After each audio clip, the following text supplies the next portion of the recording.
وہ اس طرح کے ہیں۔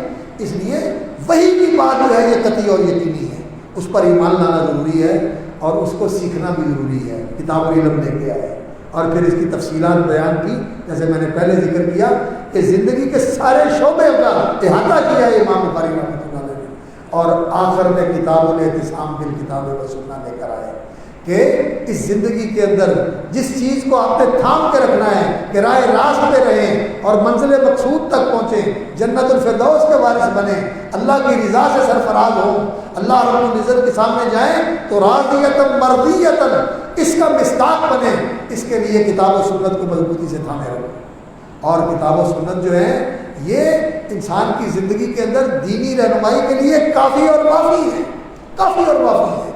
علماء نے اس پر کام کیا اور الحمدللہ آج بھی ہمارے علماء اسی کی روشنی کے اندر کام کرتے ہیں۔ اچھا، یہاں ایک اور بات جو ہے وہ سمجھنے والی ہے۔ لوگ کہتے ہیں کہ ان مسائل کا حل قرآن اور حدیث میں نہیں ہے۔ قرآن اور حدیث میں حل موجود ہے، لیکن قرآن اور حدیث میں ہم جو کچھ کرتے ہیں ان کا جواز نکل آئے، ان کو حلال بنا دیا جائے، ان کو مشروع ٹھہرا دیا جائے، یہ حل نہیں ہے قرآن اور حدیث میں۔ اس کے لیے لوگوں نے کتاب الحیل لکھی ہوئی ہے، اس کے لیے لوگوں نے کتاب الحیل لکھی ہوئی ہے، اس دور میں بھی یہ کیا تھا۔ تو امام بخاری رحمۃ اللہ علیہ نے اس کتاب میں کتاب الحیل کا بھی ذکر کیا ہے۔ ماں اہل حدیث ہے دغارا نشناسے باقول نبی چونو چرارا نشناسے، صد شکر کے کتاب الحیل نہ خواندہ ہے۔ قاضی طلحہ محمد پشاوری رحمۃ اللہ علیہ کا بڑا لمبا قصیدہ ہے۔ ہم نے کتاب الحیل نہیں پڑھی اور نہ ہم کتاب الحیل کو جانتے ہیں۔ اس دور میں بھی کتاب الحیل لکھی گئی اور آج بھی ہیلے اور حوالے چلتے ہیں۔ تو آپ یہ کہیں گے کہ اس کو آپ جائز کر دیں، جائز تو نہیں ہوگا۔ ہاں، اللہ رب العزت نے جو جائز اور حلال رکھا ہے اس پہ قناعت کریں، اللہ اس میں برکت کر دے گا۔ حلال کے اندر اتنی کفایت ہے کہ حرام کی ضرورت نہیں رہے گی۔ اور اس کے لیے کس چیز کی ضرورت ہے؟ ایمان کی۔ اس کے لیے ضرورت ہے ایمان بالآخرت کی۔ اس کے لیے اس بات کی ضرورت ہے، اس یقین کی کہ زندگی صرف یہی نہیں، زندگی آخرت کی زندگی ہے۔ ان الدار الاخرۃ لہی الحیوان، اصل زندگی وہ ہے، وہ کہیں برباد نہ ہو جائے۔ اللہ اکبر۔ فرمایا جو من احب آخرتہ، جو اپنی آخرت سے محبت رکھتا ہے دنیا کا نقصان برداشت کر لیتا ہے، اور جو دنیا سے محبت کرتا ہے آخرت کا نقصان کر بیٹھتا ہے، ذرہ بھی آخرت ہی، آخرت برباد کر بیٹھتا ہے۔ اور آج دنیا سچی بات ہے آخرت کو فراموش کر کے اسے بھول کر کسی دنیا کے پیچھے لگی ہوئی ہے، اور پتہ بھی ہے، جانتے بھی ہیں کہ یہ غلط ہے۔ لوگ پوچھتے ہیں تو حیران ہوتے ہیں کہ سارے کام ہی آج دین سے ہٹ کر ہوتے ہیں۔ بہرحال دین کے اندر حل موجود ہے، لیکن حل یہ نہیں ہے کہ ہر حرام کو حلال کر لیں اور ہر حرام کے لیے جواز کی کوئی نہ کوئی شکل نکال لیں۔ یہ دین کے اندر حل نہیں ہے۔ دین کے اندر تو جو حل ہے وہ یہ ہے کہ جو اللہ رب العزت کی حدود ہیں، جو اللہ رب العزت کے اوامر ہیں ان کی پابندی کریں اور محرمات سے اجتناب کریں، محرمات کی طرف نہ جائیں۔ اس میں اللہ رب العزت نے برکت رکھی ہوئی ہے۔ تو کتاب الاعتصام بالکتاب والسنہ آخر میں لے کے آئے، اور اس کے بعد کتاب التوحید لے کے آئے۔ کتاب التوحید لے کے آئے امام بخاری رحمۃ اللہ علیہ، اور کتاب التوحید اللہ اکبر آخر میں لانے کا مقصد یہ ہے کہ دین کا حاصل یہ ہے کہ انسان کی توحید خالص ہو جائے، انسان سچا اور مخلص موحد بن جائے، سچا موحد بن جائے، صادق اور مخلص، اور توحید کی جتنا اس کا پھیلاؤ اور جتنا اس کا شمول اور اس کی گہرائی ہے اس پوری کو سمجھ کر اس کے مطابق اللہ کی توحید کو ماننے والا، اللہ کی ذات میں اللہ کی توحید۔ الواحد الاحد، وہ ایک اور اکیلا ہے، یکتا ہے، تنہا ہے، اس کے ساتھ کوئی دوسرا شریک نہیں۔ اور اللہ کے اسماء میں جو اسم اللہ رب العزت کے لیے ہے اس معنی میں اور اس حیثیت میں وہ کسی اور کے لیے نہیں ہے، وہ اللہ کے لیے خاص ہے۔ اسماء الحسنی اللہ رب العزت کے لیے ہے، اور اللہ رب العزت کی صفات جو اللہ کی صفتیں ہیں ان میں بھی اللہ کے ساتھ کوئی شریک نہیں ہے، اور جو اللہ کے حقوق ہیں اس کے سامنے تعظیماً کھڑے ہونا، اس کے سامنے سر جھکا کے، کمر جھکا کے خضوع اور عاجزی کا اظہار کرنا، اور اس کے سامنے جبین نیاز زمین پر رکھ کے سجدہ ریز ہونا، یہ اللہ کا حق ہے۔ نظر دینا اللہ کا حق ہے، کام کے اندر برکت کے لیے اس کا نام لے کے کام کرنا اور اس کی مدد چاہنا، اس کی برکت چاہنا، یہ سب اللہ کے حق ہیں۔ اللہ کے حکم میں کسی کو شریک نہیں کرنا۔ اور نبی صلی اللہ علیہ وسلم نے حضرت معاذ کو بھیجا تھا اور کہا تھا کہ سب سے پہلے جا کر ان کو کس چیز کی دعوت دینی ہے؟ فَادْعُوهُمْ إِلَىٰ أَن يُوَحِّدُوا اللَّهَ۔ یہ امام بخاری حدیث اس کتاب میں لے کے آئے۔ لوگ کہتے ہیں توحید کا لفظ ہی نہیں ہے قرآن اور حدیث میں۔ ارے بھائی پڑھو تو تمہیں پتہ چلے نا، تم تو ایسے عبور کرتے ہو، مرور کرتے ہو، اور وہ بھی بس اللہ ہی رحم کرے کہ نہ سننے والے کو خبر تھا نہ پڑھنے والے کو خبر، ایسے مرور ہو جاتا ہے۔ حدیثیں پڑھنے کا حق یہی ہے کہ ان کو توجہ کے ساتھ اور بالکل اہتمام کے ساتھ پڑھا جائے اور گہری سمجھ کے ساتھ پڑھا جائے۔ اللہ رب العزت ایسے پڑھنے پڑھانے کی ہمیں توفیق عطا فرمائے۔ تو توحید آخر میں لے کے آئے ہیں، اور توحید کے آخر میں توحید الاسماء والصفات، یعنی اللہ رب العزت کے جو نام ہیں ان کا ثابت کرنا، اللہ رب العزت کے لیے ان ناموں کو ثابت کرنا یہ لازم ہے، ان پر ایمان لانا اور ان کی تصدیق کرنا اور ان کو قبول کرنا۔ اور جو صفتیں اللہ رب العزت کی ہیں ان صفتوں کو بھی ماننا کہ اللہ ان سے متصف ہے، جو کمال کی اور خوبی کی اور جلال کی اور جمال کی صفات اللہ رب العزت کی ہیں، ان کو ماننا کہ اللہ ان سے متصف ہے۔ لیکن اس میں ایک چیز سمجھنے والی ہے، اور وہ کیا؟ اللہ اکبر، کہ اللہ رب العزت کی جو صفت ہے اور اللہ رب العزت کا جو نام ہے اس کے اندر ہم نے تشبیہ سے بچنا ہے کہ جیسے اللہ کے لیے ہے ویسے کسی اور کے لیے، جیسے کسی اور کے لیے ویسے ہی اللہ کے لیے نہیں، تشبیہ کے بغیر۔ لیس کمثلہ شیء، اللہ رب العزت کی مانند کوئی چیز نہیں، تشبیہ اس کی کلی نفی کرنی ہے۔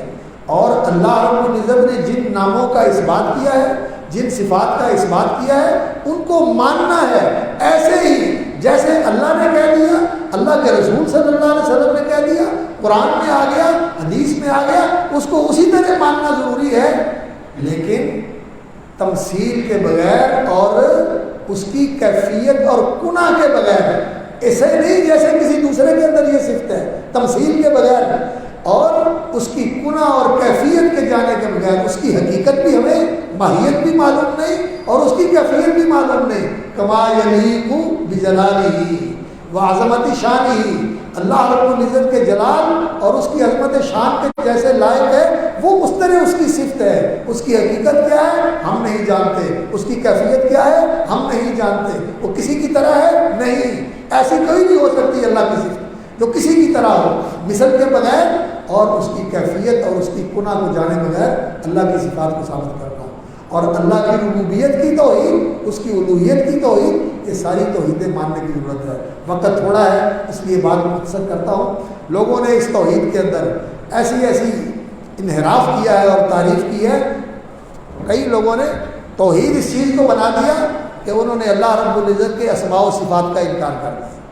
اللہ کا اسم بھی کوئی نہیں ہے اور اللہ رب العزت کے اسم جو ہیں وہ ایسے نہیں ہے کہ ان سے اللہ کی صفت ثابت ہوتی ہو، یہ بطور علم کے ہے، لیکن اس سے اللہ رب العزت کی صفت ثابت نہیں ہوتی، اور اللہ رب العزت کی صفات کا بھی انکار کر دیا۔ یہ اللہ رب العزت کی اس اسماء اور صفات کا انکار کر کے نعوذ باللہ اللہ رب العزت کی تعطیل کرتے ہیں، یعنی یہ تو ایک ایسی ہستی کو مانتے ہیں جس کا وجود ہی نہیں ہے، خیالی اور فرضی وجود ہے اس کا، تو یہ توحید غلط ہے۔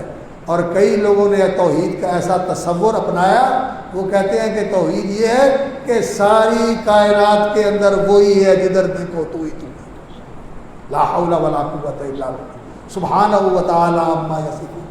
نعوذ باللہ، اگر انسان اس پر غور کرے تو یہ کتنی لغو اور کتنی لچر بات ہے کہ ہر چیز میں خدا ہے۔ نعوذ باللہ، انسان تصور نہیں کر سکتا، زبان میں نہیں لا سکتا اس کے لوازم کیسے ہیں، لیکن یہ عقیدہ ہے اور کہتے ہیں کہ یہ اصل حقیقت ہے۔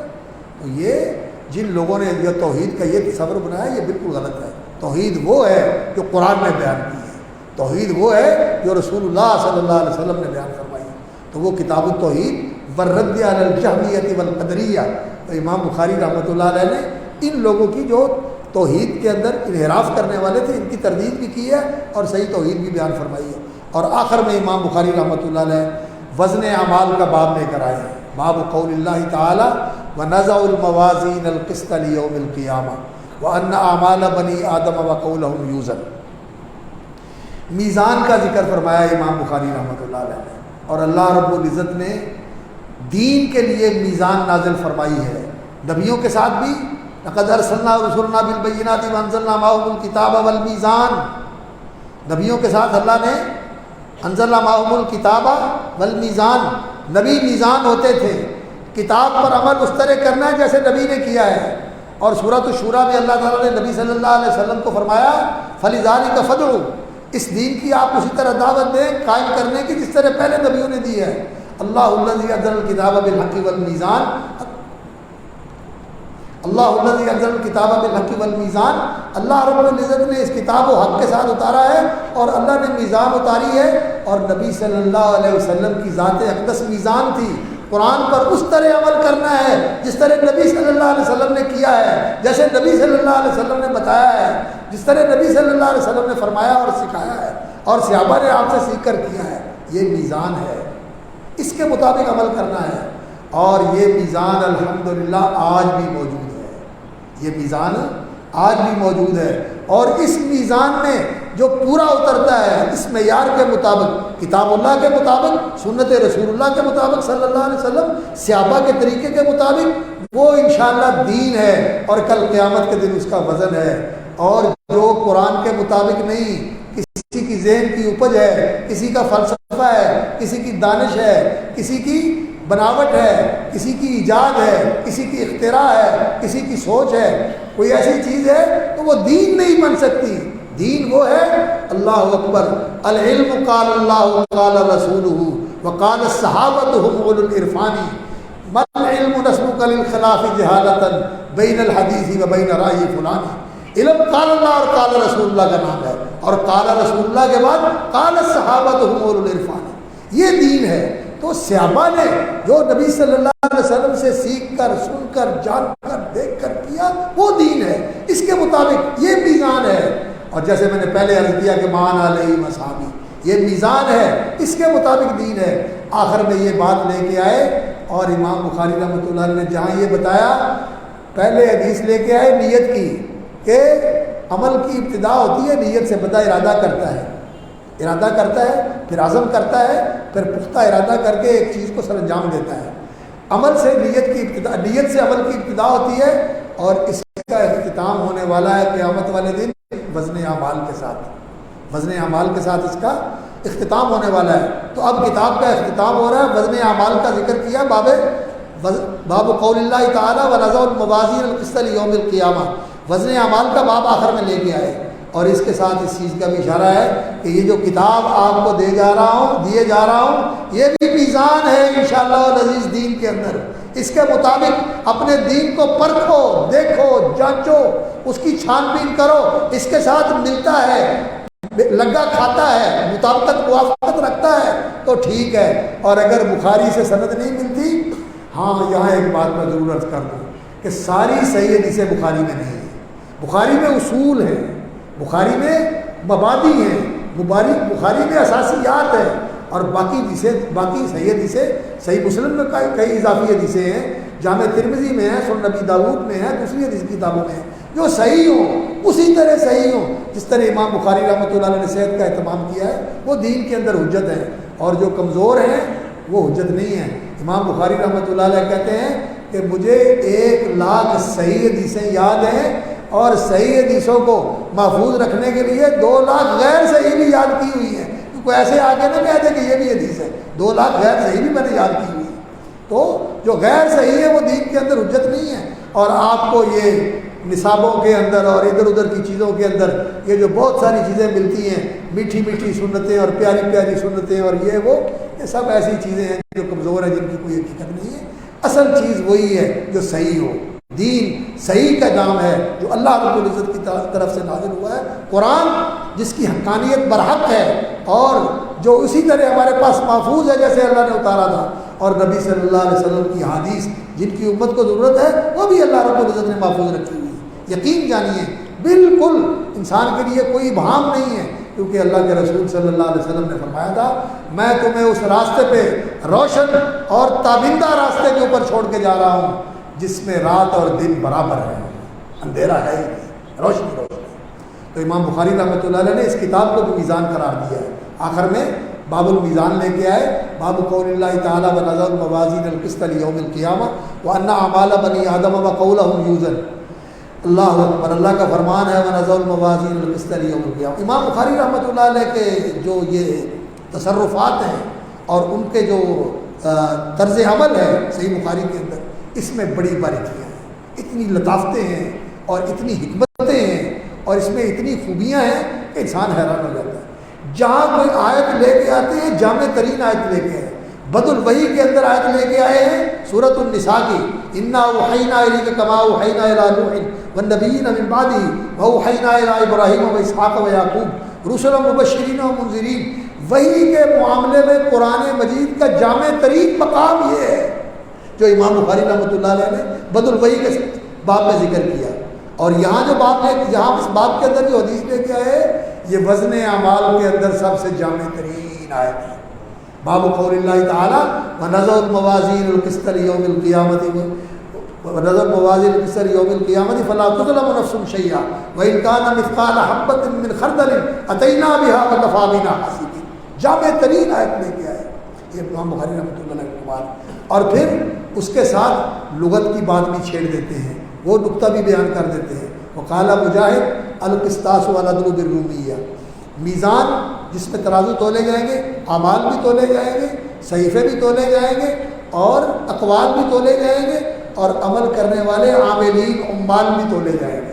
اعمال اور عمال دونوں تولے جائیں گے، اور اعمال کے اندر اقوال بھی آتے ہیں، احوال بھی آتے ہیں، طروق بھی آتے ہیں، افعال بھی آتے ہیں، جتنے ہیں یہ سب افعال ہیں۔ ترک بھی تولا جائے گا کہ اس نے اس حرام کو چھوڑا، اس حرام کو چھوڑا، اس حرام کو چھوڑا، یہ بھی تولا جائے گا۔ اب یہ ساری چیزیں، فعل بھی تولا جائے گا، ترک بھی تولا جائے گا، قول بھی تولا جائے گا، عامل کو بھی تولا جائے گا، اور جس میں لکھا ہوا صحیفے کو بھی تولا جائے گا۔ یہ کیسے ہوگا؟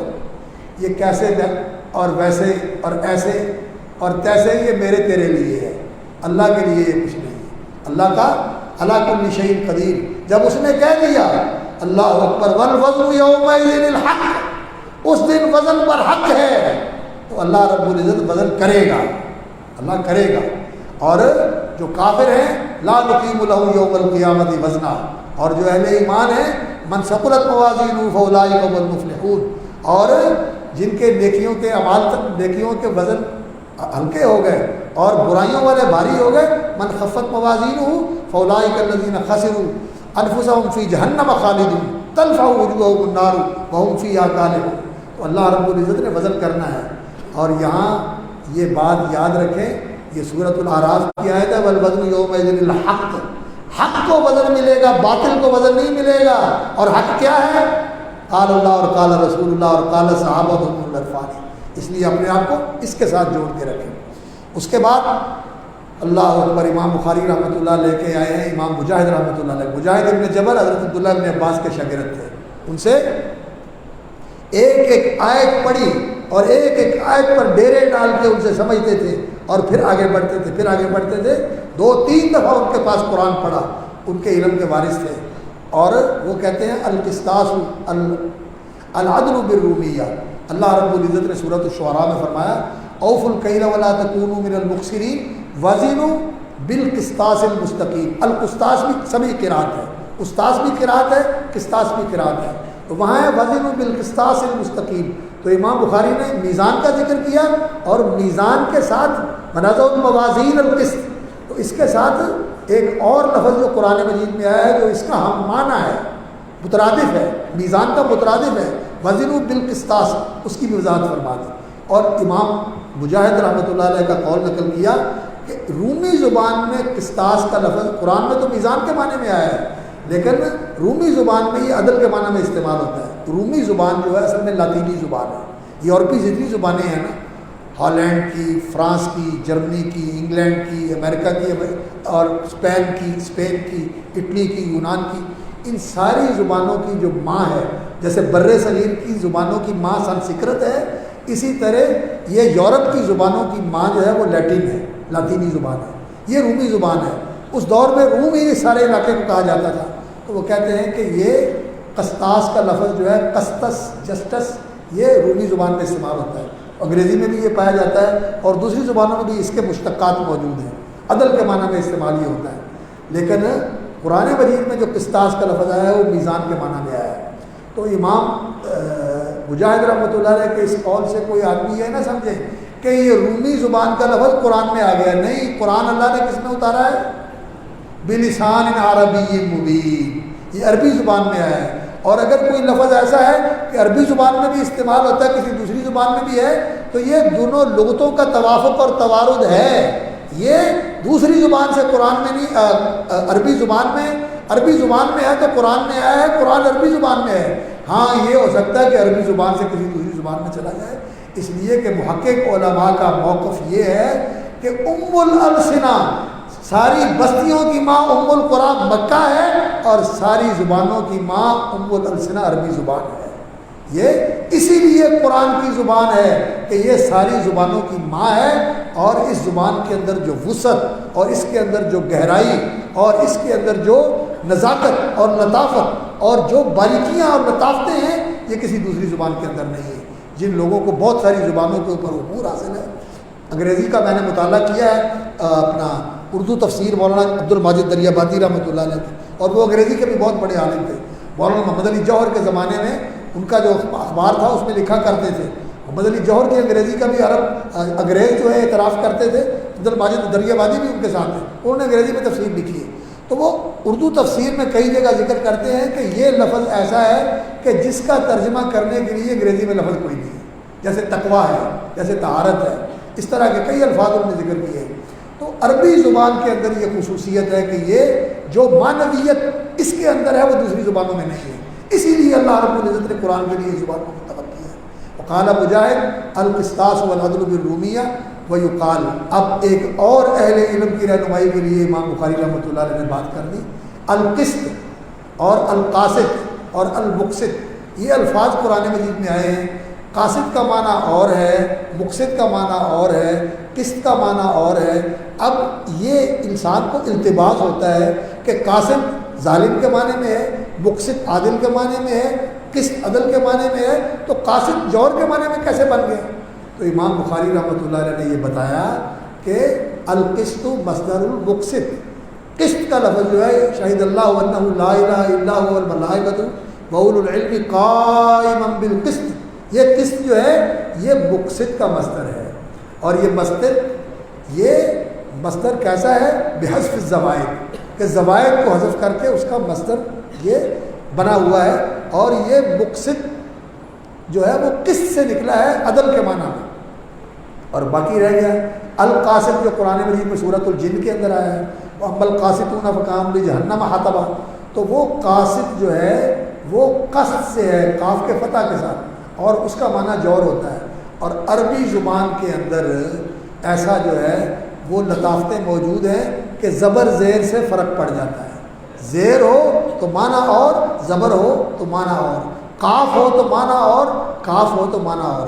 اس لیے عربی زبان پڑھنے کے لیے انسان کو بڑی مہارت کی بھی ضرورت ہوتی ہے، اور بڑے احتیاط اور بہت پوری طرح توجہ کی بھی ضرورت ہوتی ہے. ایسے ہی نہیں لفظ کو پڑھ دینا چاہیے. اور اس کے بعد اپنی سند کے ساتھ حدیث لے کے آئے ہیں. اب وقت کافی لیٹ ہو گیا. اللہ اکبر. حدثنا احمد بن اشکاب، سند شیخ صاحب کی سند کا ذکر کیا حافظ سلیم صاحب کی سند کے ساتھ. تو ان کی سند میں بھی مولانا حاکم الدین رحمۃ اللہ علیہ کے استاد حافظ احمد اللہ صاحب، حاکم علی صاحب، مولانا حاکم علی صاحب رحمۃ اللہ علیہ، ان کے استاد حافظ احمد اللہ صاحب تھے، قرشی، جامعہ رحمانیہ والے، وہی تھے نا جی، وہی تھے. تو میری بھی سند جو ہے ان کے ساتھ ملتی ہے، شیخ صاحب کے ساتھ ملتی ہے. ان کے استاد مولانا حاکم علی صاحب تھے، اور میرے استاد مولانا عبدالغفار رحمانی تھے رحمۃ اللہ علیہ. میں نے ان سے اجازت بھی لی ہے اور ان سے میں نے حدیث پڑھی بھی ہے. اور وہ بھی حافظ احمد اللہ صاحب کے شاگرد تھے، وہ بھی ان کے شاگرد تھے. اور میرے دوسرے استاد جن سے میں نے بخاری پڑھی ہے وہ حافظ عبداللہ صاحب بڈی مالوی رحمۃ اللہ علیہ تھے، میں نے ان سے بخاری پڑھی ہے. اور وہ حافظ گوندلوی رحمۃ اللہ علیہ کے شاگرد تھے. اور حافظ گوندلوی رحمۃ اللہ علیہ، حافظ عبد المنان رحمۃ اللہ علیہ، اور امام عبد الجبار غزنوی کے شاگرد تھے. اور یہ دونوں امام عبد الجبار، عبد المنان غزنوی، یہ دونوں سید نذیر حسین کے شاگرد تھے. حافظ احمد اللہ رحمۃ اللہ علیہ، سید حافظ عبد المنان رحمۃ اللہ علیہ، اور اسی طرح امام عبد الجبار غزنوی، یہ تینوں شاگرد ہیں سید نذیر حسین دہلوی رحمۃ اللہ علیہ. تو ان تینوں کے واسطے سے ہماری سند جو ہے نا سید نذیر حسین دہلوی تک پہنچتی ہے. اور حافظ احمد اللہ صاحب قریشی رحمۃ اللہ علیہ کے استاد جو تھے وہ حسین ابن محسن انصاری بھی تھے، ان سے بھی ان کو اجازت تھی. اور وہ احمد ابن محمد ابن علی امام شوکانی کے بیٹے کے شاگرد تھے. اور امام محمد بن علی شوکانی کے واسطے سے بھی ہماری سند جو ہے وہ امام بخاری تک پہنچتی ہے. ایک سند سے 25 واسطے ہیں امام بخاری تک، اور ایک سند سے 26 واسطے ہیں الحمدللہ. تو ہمارا علم جو ہے وہ باسند علم ہے، ہم بے سندے نہیں ہیں، ہم بے سندے نہیں ہیں. اور یہ جو بے سندے لگے لوگ ہوتے ہیں یہ باتیں بھی بے سند ہی کرتے ہیں، ان کی بات بھی بے سند ہوتی ہے. سند کا معنی ہوتا ہے کہ آپ کا تعلق جڑا ہوا ہے، اور جس کا تعلق جڑا ہوا نہیں، ڈسکنیکٹ ہے، تو وہ تو بے اصل ہے، وہ تو بے پیندے کا لوٹا ہے، ایسے ہی گھومتا رہتا ہے، کبھی ادھر گھوم گیا کبھی ادھر گھوم گیا. تو دین کے اندر سند کی بڑی اہمیت ہے. آپ نے بھی اپنی سند ملائی ہے، لیکن یہاں میں ایک بات عرض کروں گا بیٹا، اللہ اکبر. ایک تو سند یہ علمی سند ہے کہ سند کا واسطہ ذکر کر کے انسان اپنے آپ کو جوڑ لیتا ہے امام بخاری کے ساتھ، اور امام بخاری سے اللہ اکبر اللہ اکبر امام بخاری کے ساتھ جوڑ کر پھر امام بخاری کے استاد تک. پھر امام بخاری کا استاد جو ہے وہ تبع تابعی ہے، تابعی کا تابعی ہے، اور اس سے پھر تابعی کے ساتھ جڑ جاتا ہے، اس سے صحابی کے ساتھ جڑ جاتا ہے، اور اس سے نبی صلی اللہ علیہ وسلم کے ساتھ جڑ جاتا ہے، اور اس سے جبریل کے ساتھ جڑ جاتا ہے، اور اس سے اللہ کے ساتھ جڑ جاتا ہے. یہ بڑی عظیم نسبت ہے، یہ عظیم نسبت ہے، اور یہ عظیم ربط ہے، عظیم اتصال ہے، عظیم تعلق ہے. اللہ رب العزت اس تعلق کی نسبت سے اللہ تعالی ہمیں ان سے جوڑ دے، ان سے جوڑ دے جو ہمارے اسلاف ہیں. لیکن اس علمی نسبت کے ساتھ ایک عملی نسبت بھی ہے، ہمیں وہ نسبت بھی جوڑنی چاہیے. اور وہ نسبت کیا ہے؟ اللہ اکبر. وہ نسبت ہے عبداللہ بن مسعود کی. علماء کہتے ہیں کہ نبی صلی اللہ علیہ وسلم کی زندگی اور نبی صلی اللہ علیہ وسلم کی سیرت اور آپ کا رنگ ڈھنگ اور آپ کا اٹھنا بیٹھنا، چلنا بیٹھنا، لیٹنا سونا جاگنا، اگر اس کی پوری جھلک دیکھنی ہو کسی کی زندگی میں تو عبداللہ بن مسعود کی زندگی دیکھ لو. اشبہ الناس برسول اللہ صلی اللہ علیہ وسلم، اشبہ الناس برسول اللہ صلی اللہ علیہ وسلم فی ہدیہ و دلہ و سمتہ. ہر چیز میں نبی صلی اللہ علیہ وسلم کے موافق، ہر رنگ نبی صلی اللہ علیہ وسلم کے رنگ کے مطابق. اور عبداللہ بن مسعود کی جھلک دیکھنی ہو تو ان کے شاگرد علقمہ میں دیکھ لو، اور علقمہ کی جھلک دیکھنی ہو تو ان کے شاگرد ابراہیم بن یزید النخعی میں دیکھ لو، اور ابراہیم کی جھلک دیکھنی ہو تو ان کے شاگرد اللہ اکبر منصور بن المعتمر میں دیکھ لو، اور منصور بن المعتمر کی جھلک دیکھنی ہو تو ان کے شاگرد سفیان ثوری کے اندر دیکھ لو، اور سفیان ثوری کی جھلک اگر دیکھنی ہو تو ان کے شاگرد وکیع بن جراح کے اندر دیکھ لو، اور وکیع بن جراح کی جھلک دیکھنی ہو تو احمد بن حنبل کے اندر دیکھ لو. اور احمد بن حنبل کی جھلک امام بخاری میں بھی تھی اور امام ابو داؤد میں بھی تھی. یہ ہماری سند بھی ہماری قائم رہنی چاہیے. اپنے اساتذہ کی زندگیوں کا مطالعہ کر کے ان کے مطابق اپنی زندگی کو بنانے کی کوشش کرنی چاہیے. اور خاص طور پر سلف کی زندگیوں کا مطالعہ کریں. سلف کی جو ائمہ سلف ہیں، امام بخاری کی سیرت کا تو بہت مطالعہ کرنا چاہیے. سیرت البخاری تو آپ نے پڑھی ہوگی، اگر نہیں پڑھی تو اس کو پڑھیں، اور اس کو پڑھنے کے بعد پھر بخاری کو پڑھیں. انشاءاللہ العزیز پھر بخاری کے راز کھلتے ہیں. اسی طرح حدیث الساری جو ہے، یہ حدث ساری فتح الباری کا مقدمہ ہے، یہ بھی پڑھنے کے بعد ہی انسان کو صحیح بخاری سمجھ آتی ہے. اللہ رب العزت صحیح بخاری کی سمجھ عطا فرمائے. تو امام بخاری رحمۃ اللہ علیہ نے اپنی سند ذکر کی، اور اہل حدیث جو بات کرتے ہیں سند کے ساتھ کرتے ہیں، یہ بے سند بات نہیں کرتے. تو امام بخاری رحمۃ اللہ علیہ نے اپنی سند ذکر فرمائی. حدثنا احمد بن اشکاب، اشکاب دونوں طرح صحیح ہے، منصرف اور غیر منصرف دونوں طرح پڑھا گیا ہے.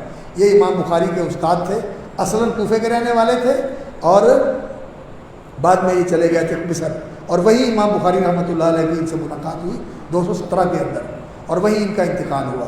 حدثنا احمد بن اشکاب قال حدثنا محمد بن فضیل بن غزوان.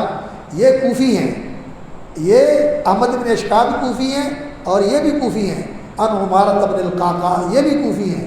یہ عمارۃ بن القعقاع جو ہیں، یہ القعقاع یہ عبداللہ ابن شبرمہ اور القعقاع ابن شبرمہ دونوں بھائی تھے. یہ عمارہ جو ہیں یہ عبداللہ ابن شبرمہ جو کوفے کے قاضی تھے، یہ ان کے بھتیجے ہیں، اور چچا چھوٹے تھے، بھتیجے بڑے تھے.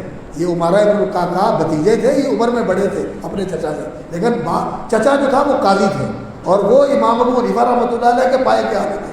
سفیان ثوری، امام ابو حنیفہ رحمۃ اللہ علیہ اور عبداللہ ابن شبرمہ، یہ کوفے کے اندر بڑے چوٹی کے علماء تھے اپنے وقت کے اندر۔ تو عمارہ ابن القعقاع ان ابی زرعہ تھا، یہ ابو زرعہ جو ہیں ان کا نام حرم ہے اور یا ان کا حرم یا ان کا نام عمر ہے، مختلف ذکر کیا گیا ہے، لیکن یہ حضرت ابو ہریرہ رضی اللہ تعالیٰ عنہ کی طرح یہ ابو ہریرہ کے خصوصی شاگرد ہیں۔ حضرت ابو ہریرہ نبی صلی اللہ علیہ وسلم کے خصوصی شاگرد ہیں۔ نبی صلی اللہ علیہ وسلم کے پاس جب آئے تو ایسے ساتھ ملازم ہو کے لگے کہ کسی وقت بھی جدا نہیں ہوتے تھے، سوائے ان اوقات کے جب نبی صلی اللہ علیہ وسلم اپنے گھر میں ہوتے، اپنے گھر میں ہوتے، وگرنہ حضرت ابو ہریرہ ہر وقت نبی صلی اللہ علیہ وسلم کے ساتھ ہوتے تھے۔ تو نبی صلی اللہ علیہ وسلم کے خصوصی شاگرد تھے حضرت ابو ہریرہ رضی اللہ تعالیٰ عنہ، حدیث کے حافظ اور حدیث کے راوی، راویۃ الاسلام و حافظ الحدیث، اور ان کے خصوصی شاگرد تھے ابو زرعہ تھا، ابو زرعہ ہی ہے نا، ابو زرعہ یہ جریر ابن عبداللہ البجلی رضی اللہ تعالیٰ عنہ کے پوتے ہیں، یہ ان کے پوتے ہیں، اور جریر ابن عبداللہ رضی اللہ تعالیٰ عنہ یہ نبی صلی اللہ علیہ وسلم کے بڑے پیارے صحابی تھے۔ وہ کہتے ہیں کہ مجھے یہ شرف حاصل ہے کہ میں جب بھی نبی صلی اللہ علیہ وسلم کی مجلس میں حاضر ہوا تو آپ نے مسکرا کر میرا استقبال کیا، رضی اللہ تعالیٰ عنہ۔ یہ ان کے پوتے ہیں حضرت ابو زرعہ رضی اللہ تعالیٰ عنہ رحمۃ اللہ علیہ، عن ابی ہریرہ رضی اللہ تعالیٰ عنہ۔ تو اس سند کے اندر دو حدثنا ہیں، حدثنا احمد بن اشتاب، حدثنا محمد بن فضیل، دو ان ہیں، تین ان ہیں، ان عمارہ ابن القعقاع ان ابی زرعہ ان ابی ہریرہ تھا، اور دو قالا ہے، قالا ابو ہریرہ قال نبی صلی اللہ علیہ وسلم۔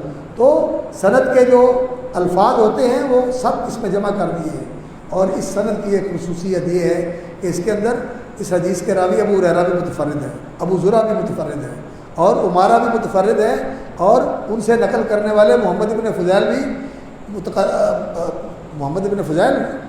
فضیل ابن غزوان یہ بھی متفرد ہیں۔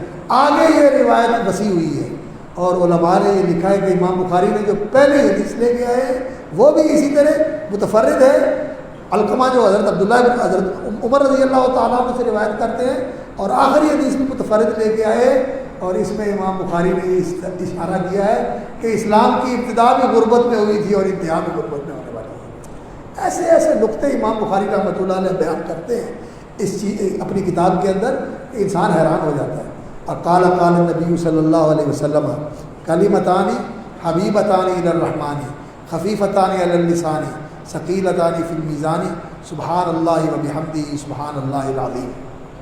یہ حدیث ہے، اور یہ حدیث امام بخاری رحمۃ اللہ علیہ کتاب الدعوات میں بھی لے کے آئے ہیں، اور کتاب الایمان والنذور میں بھی لے کر آئے ہیں، صحیح مسلم میں بھی یہ حدیث آئی ہے، اور بھی حدیث کی کتابوں میں یہ حدیث ہے، مشہور حدیث ہے یہ۔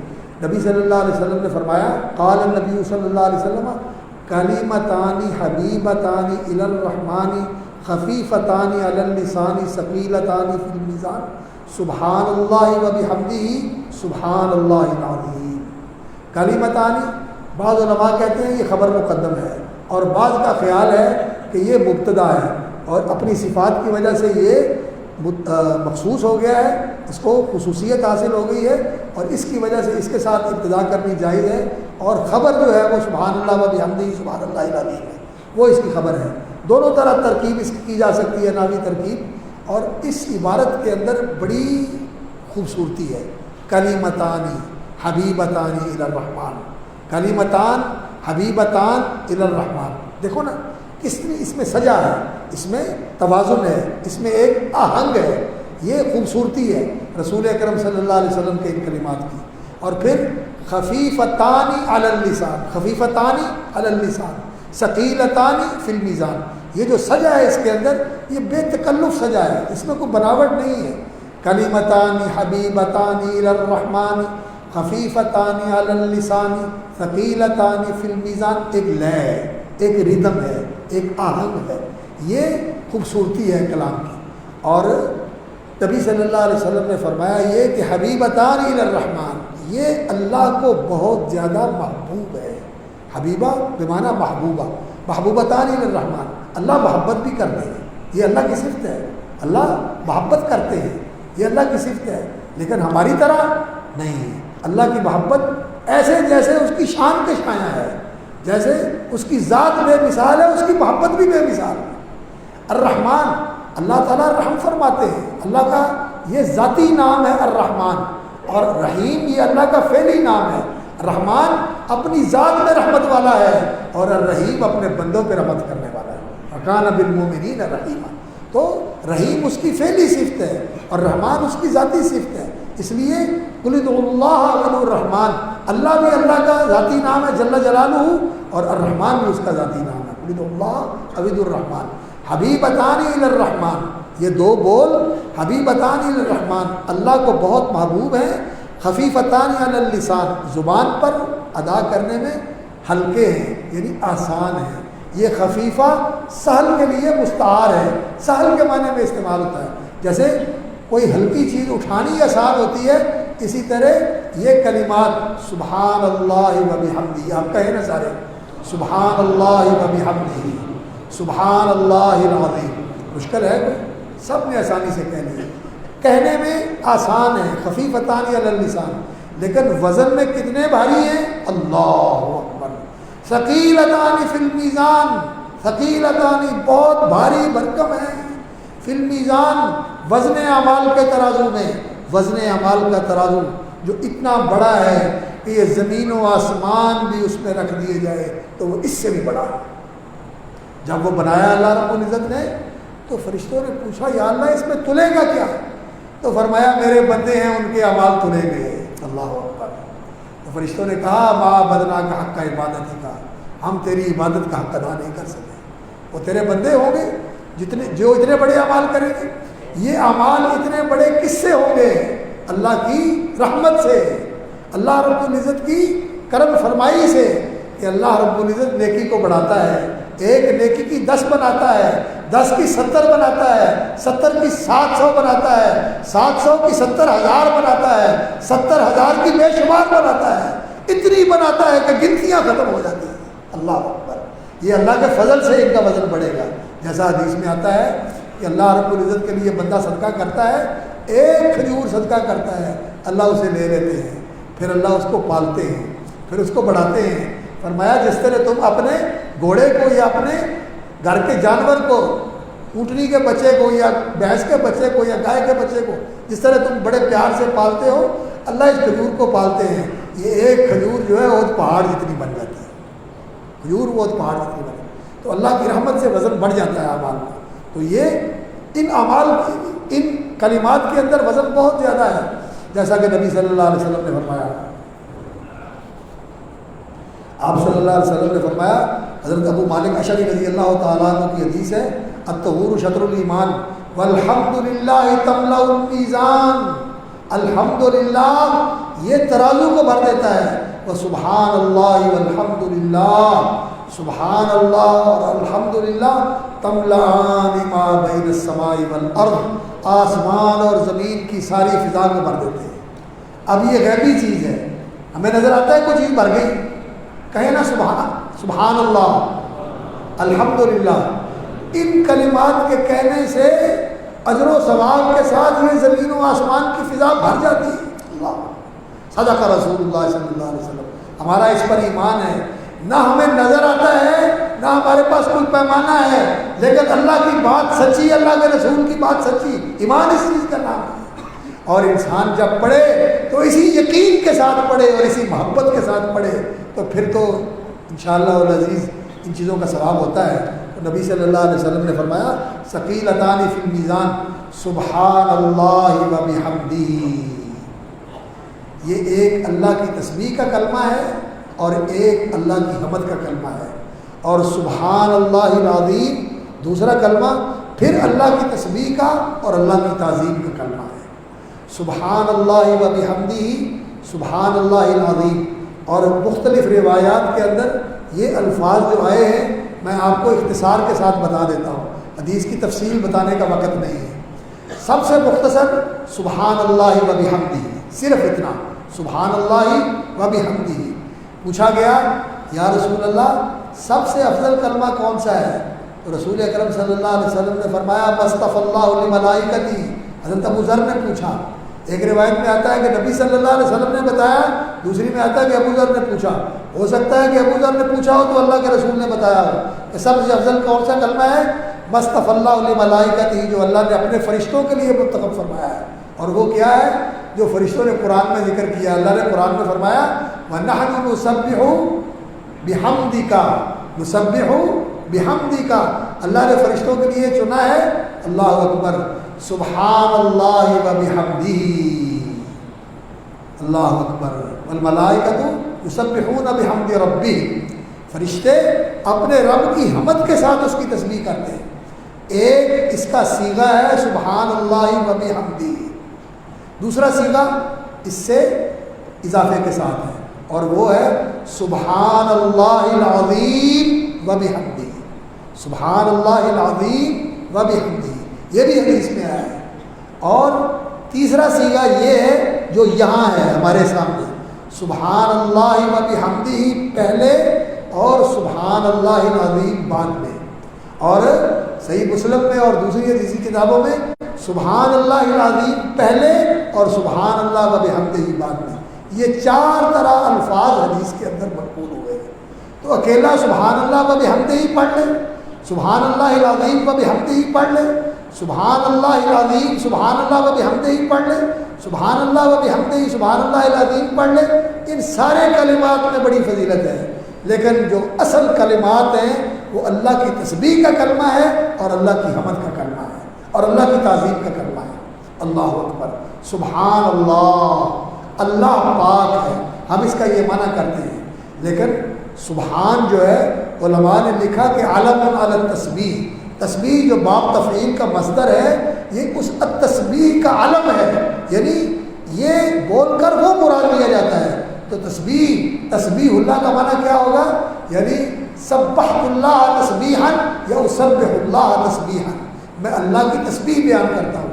اور تسبیح سبح سے نکلا ہے، سبح کا معنی ہوتا ہے کسی چیز کا دور ہونا، کسی چیز کا دور ہونا۔ تو سبحت کا معنی کیا ہے؟ یعنی میں یہ اظہار کرتا ہوں کہ ہر نقص، ہر عیب، ہر کمی، ہر کمزوری، ہر خرابی، ہر خلل، ہر ایسی چیز جس کی اللہ کی طرف نسبت کرنا صحیح نہیں ہے وہ دور ہے اللہ رب العزت سے، اللہ پاک اور منزہ، مقدس ونقدس لکا، منزہ، پاک ہے، قدوس ہے، پاک منزہ، پاک منزہ، ہر عیب و نقصان، ہر عیب سے، ہر نقص سے پاک ہے، منزہ ہے۔ تو یہ معنی ہوتا ہے سبحان اللہ کا۔ سبحان اللہ یعنی اللہ کی پاکی بیان کرتے ہیں، اللہ پاک ہے، ہر نقص سے پاک ہے، ہر عیب سے پاک ہے، کمی کمزوری سے پاک ہے، نیند سے پاک ہے، اور شریک سے پاک ہے، کیونکہ اس کا ساجی ہو، کوئی اس کا برابر ہو، ند سے پاک ہے، ضد سے پاک ہے، کوئی اس کا مد مقابل ہو، کوئی اس سے اوپر ہو، ان ساری چیزوں سے پاک ہے۔ اور جو لوگ اس کے بارے میں باتیں بیان کرتے ہیں بغیر علم کے، جہالت میں، کہ وہ کبھی کسی رنگ میں آتا ہے، کبھی کسی روپ میں آتا ہے، کبھی کسی کے روپ میں ظاہر ہوتا ہے، سب لوگوں کی بنائی ہوئی باتیں ہیں۔ اللہ پاک ہے، اللہ اکبر، ان اللہ جمیل، بڑے جمال والا ہے، بڑے کمال والا ہے، عرش کے اوپر ہے اور عرش سے بلند ہے، ساری کائنات کا خالق ہے اور ساری کائنات سے بڑا ہے۔ اللہ اکبر، سب سے بڑا ہے اللہ رب العزت۔ اس طرح ہم اللہ رب العزت کو مانتے ہیں اور پہچانتے ہیں جیسے اس نے اپنی پہچان کروائی اپنے ناموں کے ساتھ۔ ہم مراقبہ کر کے اس کو نہیں پہچان سکتے، ہم سوچ کے اس کو نہیں پہچان سکتے، عقل کے گھوڑے چڑھا کے اس کو نہیں پہچان سکتے۔ اس کے پہچاننے کا راستہ کیا ہے؟ جو اس نے تعارف قرآن میں کروایا ہے، قل هو اللہ احد اللہ الصمد لم یلد ولم یولد ولم یکن له کفوا احد اللہ خالق کل شیء، اللہ خالق کل شیء وهو علی کل شیء وکیل، له مقالید السماوات والارض، ذالکم اللہ ربکم لا الہ الا هو خالق کل شیء فاعبدوه وهو علی کل شیء وکیل۔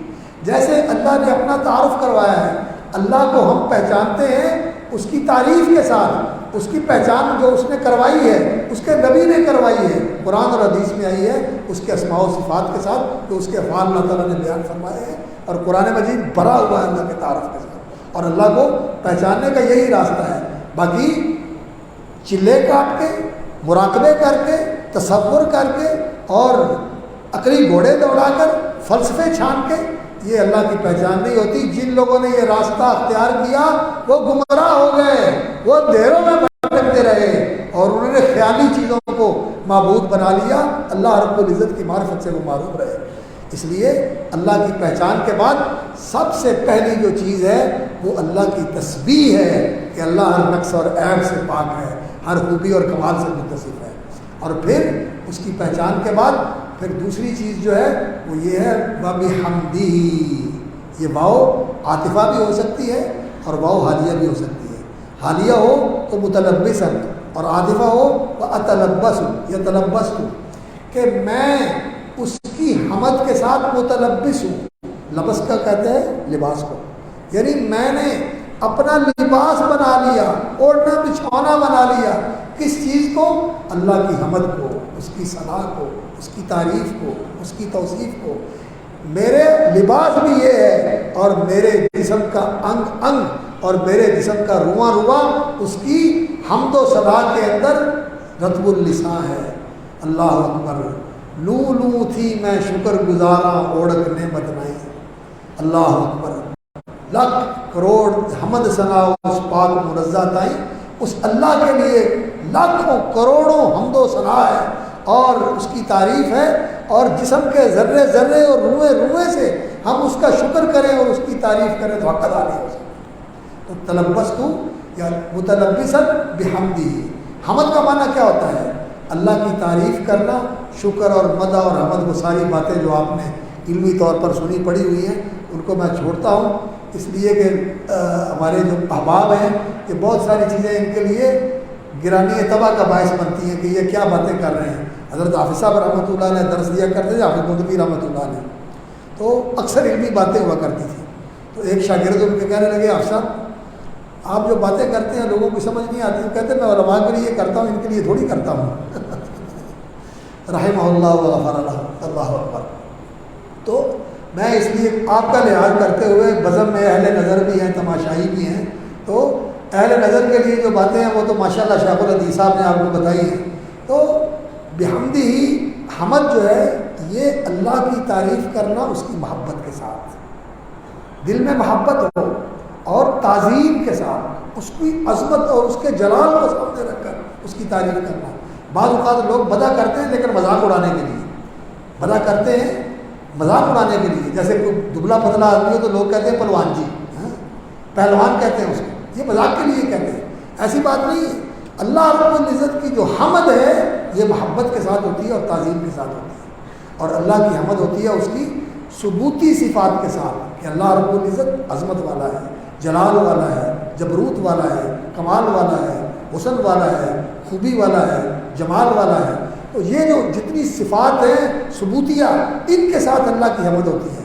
اور تسبیح جو ہوتی ہے یہ اللہ کو نقائص سے، عیوب سے اور کمیوں اور کمزوریوں سے پاک اور منزہ قرار دے کر اللہ کی تسبیح بیان کرنا، یہ اللہ کی تسبیح ہوتی ہے. یہ دو کلمے ایسے ہیں سبحان اللہ و بحمدہ جو اللہ کو بہت ہی محبوب ہیں. فرشتوں کا یہ ورد زبان ہے، فرشتوں ہی کا نہیں. اللہ اکبر. تسبح له السماوات السبع والارض ومن فیہن. اللہ نے قرآن میں فرمایا کہ ساتوں آسمان اور ساری زمینیں اور جو کچھ ان کے درمیان ہے سب اللہ کی تسبیح کر رہا ہے. ہر چیز کیا بول رہی ہے؟ سبحان اللہ. آپ بھی بولیں سبحان اللہ، سبحان اللہ. تسبح له السماوات السبع والارض ومن فیہن وان من شیء الا یسبح بحمدہ. کوئی چیز ایسی نہیں ہے کائنات میں، ادنا سے ادنا اور اعلیٰ سے اعلیٰ، عرش، کرسی، آسمان، زمین، چاند، سورج، کہکشائیں، پہنائیاں، فضائیں، جو کچھ ہے ہر چیز اللہ کی تسبیح کر رہی ہے. چونٹیاں بھی اور مکھیاں بھی اور مچھر بھی اور ویل مچھلیاں بھی اور شارک مچھلیاں بھی اور بہت بڑے بڑے جانور بھی اور پانی کے قطرے بھی اور زمین کے ذرے بھی، ہر چیز اللہ کی تسبیح کر رہی ہے. یہ قرآن کے الفاظ ہیں. وَإِن مِّن شَيْءٍ إِلَّا يُسَبِّحُ بِحَمْدِهِ. اس کائنات میں جو اتنی وسیع کائنات ہے، اے انسان تو اس کا حصہ ہے، تجھے اس کائنات کے ساتھ ہم آہنگ ہونا چاہیے، تیری زبان میں بھی یہ ذکر ہونا چاہیے سبحان اللہ و بحمدہ، تجھے بھی ہر وقت اللہ کی تسبیح کے ساتھ اللہ کی حمد کرتے رہنا چاہیے۔ اور پھر یہ ایسا رزق، پھر یہ ایسا کلمہ ہے کہ اللہ راضی ہوتا ہے، اور یہ بہت بھاری ہے۔ جیسے میں نے آپ کو حدیث سنائی کہ الحمدللہ تملأ المیزان و سبحان اللہ والحمدللہ تملأان ما بین السماء والارض، اجر و ثواب سے آسمان و زمین کی ساری فضا بھر جاتی ہے۔ یہ اتنا بڑا ثواب کا کلمہ ہے، یہ میزان کو بھر دیتا ہے اور زمین و آسمان کی فضا کو بھر دیتا ہے۔ اور اس کے ساتھ ایک اور بڑی برکت والی چیز ہے جو میرے اور آپ کی سب کی ضرورت کی چیز ہے، وہ کیا؟ حضرت نوح علیہ السلام نے اپنے بیٹے کو وصیت کی تھی اور فرمایا تھا کہ بیٹا سبحان اللہ و بحمدہ اور لا الہ الا اللہ یہ پڑھتے رہا کرو، یہ دو وظیفے ہیں، لا الہ الا اللہ اور سبحان اللہ و بحمدہ۔ لا الہ الا اللہ یقین کے ساتھ، اخلاص والی اور صدق والی توحید کے ساتھ پڑھا جائے تو اس کے اندر یہ طاقت ہے، خدا کی قسم، کہ اگر یہ زمین و آسمان سارے مل کر جتنا میٹر ہے، جتنا مادہ ہے، اسے اکٹھا کر کے ایک رنگ بنا دیا جائے تو اس کے اندر یہ طاقت ہے کہ اسے توڑ کے رکھ دیں۔ ایٹم میں وہ قوت نہیں ہے جو لا الہ الا اللہ کے اندر قوت ہے، لیکن لا الہ الا اللہ سچا ہونا چاہیے، یقین والا ہونا چاہیے۔ لا الہ الا اللہ پڑھا کرو، اور دوسرا سبحان اللہ و بحمدہ پڑھا کرو۔ وَبِهَا يُرْزَقُ الْخَلَائِقُ، یہ ساری مخلوق اسی کے ساتھ زندہ ہے اور اسی کے ساتھ اس کو روزی ملتی ہے۔ جس کو جو ملتا ہے اللہ کی حمد اور اس کی تسبیح کے ساتھ ملتا ہے۔ تو جو آدمی چاہتا ہے کہ اس کے رزق میں برکت ہو جائے تو وہ سبحان اللہ و بحمدہ کو اپنا وظیفہ بنا لے، سبحان اللہ و بحمدہ۔ باقی باتیں تو اور بھی تھیں، میرا جی چاہتا تھا لیکن بات لمبی ہو گئی، اللہ رب العزت اسی میں برکت کرے۔ آخر میں امام بخاری رحمۃ اللہ علیہ یہ کتاب کے اندر یہ حدیث لے کے آئے ہیں، اس لیے اس پر عمل کرتے ہوئے کہ مجلس کا اختتام اس کلمہ تسبیح کے ساتھ ہونا چاہیے، سبحان اللہ و بحمدہ، سبحان اللہ سبحانک اللہم و بحمدک اشہد ان لا الہ الا انت استغفرک اللہم و اتوب الیک۔ ایک یہ سبحان اللہ و بحمدہ سبحان اللہ العظیم، وہ حدیث ان کی شرط کے مطابق نہیں تھی، یہ حدیث لے کے آئے، اور وزن اعمال کو لے کے آئے آخر میں یہ بتانے کے لیے کہ زندگی کا آخر جو ہے وزن اعمال کے ساتھ ہونے والا ہے، اور وزن اعمال کے بعد پھر انسان، اللہ تعالیٰ ہمیں خوش نصیبوں میں شامل فرمائے جن کو نامہ عمل دائیں ہاتھ میں ملے گا اور وہ جنت الفردوس کے وارث بنیں گے۔ اللہ تعالیٰ ہم سب کو ان کے ساتھ ملائے، اور جن کے نامہ عمل میں برائیاں زیادہ ہوئی، کفر ہوا، شرک ہوا، بدعات ہوئی، تو پھر ان کے تول ہلکے ہو جائیں گے، وہ دوسری طرف جائیں گے۔ اللہ تعالیٰ ہم سب کو اور ہماری اولادوں کو محفوظ رکھے کہ ہم دوسری طرف جانے والوں میں شامل ہوں۔ اللہ ہمیں جنت والوں میں کروائے اور جہنم والوں کے جہنم والے اعمال سے اور جہنم والے راستوں سے محفوظ رکھے۔ اور آخری چیز جو میں آپ کو بتانا چاہتا ہوں بیٹا، وہ یہ ہے کہ یہ ذکر جو ہے امام بخاری رحمۃ اللہ علیہ نے کتاب کے آخر میں ذکر کیا، اور عالم کے لیے ذکر بہت ضروری چیز ہے۔ ذکر کا اہتمام، علم بھی ذکر ہے، قرآن پڑھنا سمجھنا یہ بھی ذکر ہے، اور حدیث پڑھنا سمجھنا یہ بھی ذکر ہے۔ اللہ نے اس کو ذکر کہا ہے، اللہ نے اس کو ذکر کہا ہے، اور بجانے سے ذکر کی بڑی فضیلت ہے، لیکن اس کے ساتھ اللہ رب العزت کا ذکر کرتے رہنا، اذکر اللہ ذکرا کثیرا، اس کا بہت اہتمام کرنا چاہیے۔ اللہ رب العزت نے حضرت موسیٰ علیہ السلام کو کہا تھا جب ان کو نبوت دی، اقیم الصلاۃ لذکری، میرے ذکر کے لیے نماز کا اہتمام کرنا، نماز قائم کرنا، اور نماز والا ذکر اللہ اکبر ولا ذکر اللہ اکبر، یہ نماز والا ذکر سب سے بڑا ذکر ہے، یہ سب سے اونچا ذکر ہے۔ اقیم الصلاۃ اتل ما اوحی الیک من الکتاب واقیم الصلاۃ ان الصلاۃ تنہی عن الفحشاء والمنکر ولذکر اللہ اکبر۔ یہ اللہ کا ذکر نماز کی حالت میں، نماز شعوری طور پر پڑھنی چاہیے اور حضور قلب کے ساتھ پڑھنی چاہیے، خشوع کے ساتھ پڑھنی چاہیے، کہ وہ انسان کا ذکر والا جو عمل ہے نماز کے اندر ہو، یہ سب سے بہتر ہے۔ اور اس کے علاوہ بھی اپنے اوقات کو ذکر کے ساتھ معمور کرنا چاہیے۔ جب موسیٰ علیہ السلام اور ان کے بھائی حضرت ہارون کو اللہ رب العزت نے اس مہم پر بھیجا جو ان کی نبوت اور رسالت کی مہم تھی، اذهبا الی فرعون انه طغى، تو ادھر بھیجا تو اللہ رب العزت نے انہیں کیا کہا تھا؟ ولا تنیا فی ذکری، میرے ذکر میں کوتاہی نہ کرنا۔ تو امام بخاری رحمۃ اللہ علیہ اس چیز کی بھی تلقین کر رہے ہیں۔ اور دوسری چیز یہ میں عرض کروں گا کہ علم کے اندر ازدیاد، اضافہ، ترقی، پیش قدمی اور برکت، اس کے لیے کوشش کرتے رہیں، کتابوں کا مطالعہ کریں اور تعلیم دینے کی کوشش کریں، دعوت بھی دیں، تعلیم بھی دیں اور مطالعہ بھی کریں، اور اس علم کے اوپر استقامت اختیار کریں، اس کے ساتھ جڑے رہیں، اس کو چھوڑے نہ۔ انشاءاللہ العزیز اللہ رب العزت آپ کو بڑا اونچا درجہ دے گا۔ یرفع اللہ الذین آمنوا منکم والذین اوتوا العلم درجات۔ اللہ تعالیٰ اہل ایمان کو درجے دیتا ہے اور اہل ایمان میں اللہ تعالیٰ اہل علم کو درجے دیتا ہے۔ اور یہاں میں ایک بات اپنے ان احباب کے سامنے بھی عرض کرنا چاہتا ہوں جو تشریف لائے ہیں، علم اور علماء کی محبت سے، محبت کا اظہار کرتے ہوئے اور دین والوں سے محبت کا اظہار کرتے ہوئے کہ نبی صلی اللہ علیہ وسلم کا فرمان ہے لیس منا من لم یعرف لعالمنا، جو ہمارے عالم کا مقام اور مرتبہ اور حق نہیں پہچانتا اس کا ہمارے ساتھ کیا واسطہ۔ اور یقین جانیے علم علماء کے ساتھ ہوتا ہے۔ نبی صلی اللہ علیہ وسلم نے فرمایا اللہ علم دے کے واپس نہیں لیتے، علم اس طرح اٹھتا ہے کہ علماء اٹھ جاتے ہیں پھر علم اٹھ جاتا ہے، اور جب علم اٹھتا ہے تو عمل بھی اٹھ جاتا ہے، دین بھی مٹ جاتا ہے۔ اس لیے دین کو زندہ رکھنے کے لیے علم کو زندہ رکھنا ہے، اور علم کو زندہ رکھنے کے لیے علماء کو زندہ رکھنا ہے۔ اس لیے یہ دینی ادارے جو علم کی آبیاری کر رہے ہیں، اس علم کی حفاظت فرما رہے ہیں، ان کا پشتی بان بننا چاہیے، ان کا دست و بازو بننا چاہیے، ان کا معاون اور مددگار بننا چاہیے، ان کی ضروریات کو اپنی ضروریات میں ترجیح دینی چاہیے، ان کو اپنی ضروریات میں ترجیح دینی چاہیے، اس لیے کہ دین، امام احمد رحمۃ اللہ علیہ فرماتے ہیں کہ روٹی کپڑے مکان سے دین زیادہ ضروری ہے۔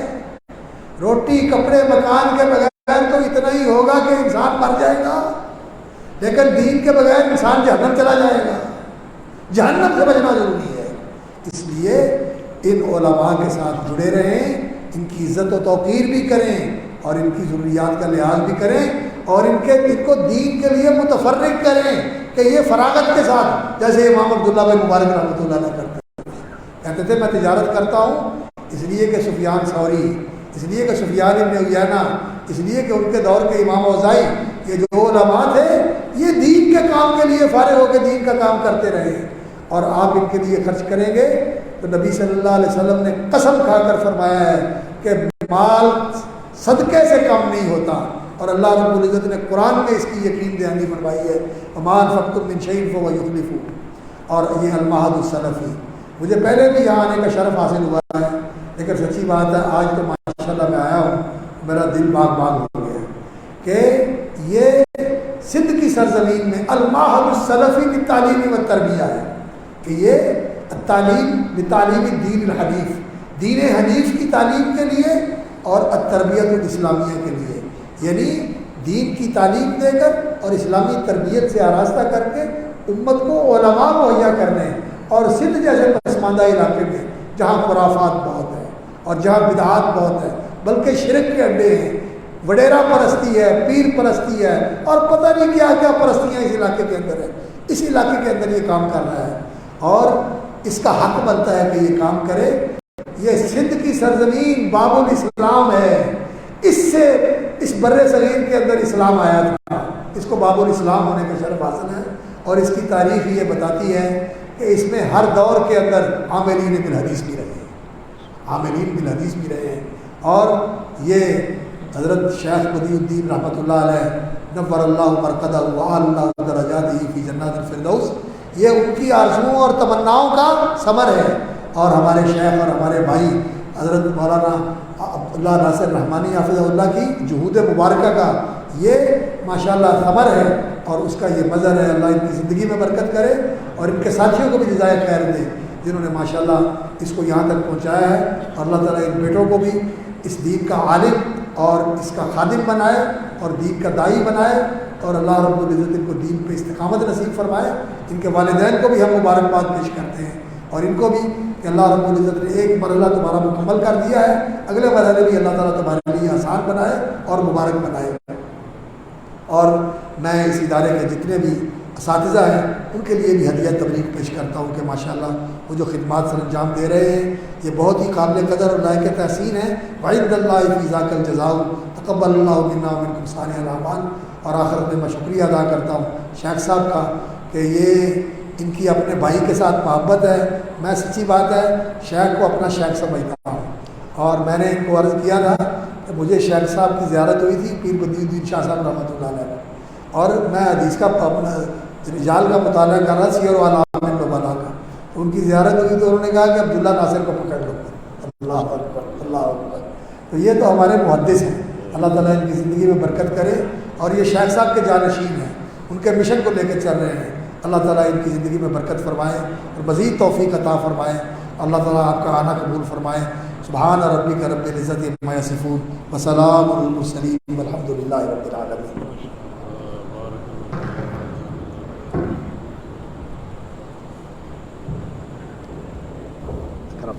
جزاک اللہ خیر شیخ. بارک اللہ. بارک اللہ. بارک اللہ.